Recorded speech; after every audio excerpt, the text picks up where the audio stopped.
બેલેટની ગણતરી પૂરી થઈ ચૂકી છે અને હવે ઈવીએમ શરૂ થશે. જય દ્વારકાધીશ.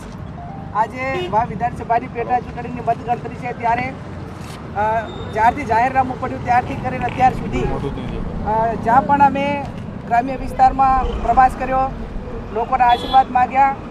છેલ્લા 7 વર્ષથી હું ધારાસભ્ય તરીકે અનેક ગામોમાં જઈને નાના મોટા કામો કર્યા અને કાયમી પરિણામ કોઈ પણ પ્રકારનું આવે પણ અમારો કાયમી લોકો સાથેનો નાતો લાવી રહ્યો છે. કાયમી જનસંપર્કમાં રહ્યા છીએ એટલે વાવ વિધાનસભાના મતદારો, સર્વ સમાજના મતદારો કોંગ્રેસ પાર્ટીને આશીર્વાદ આપી અને કોંગ્રેસની હેડ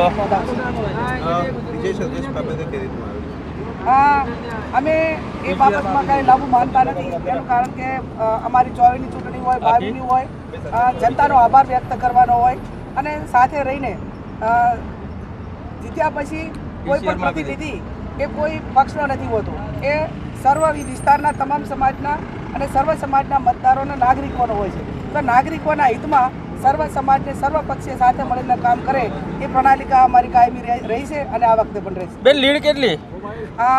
5000થી ઉપર અને 10,000ની અંદર કોંગ્રેસ પાર્ટી વિજય બનશે.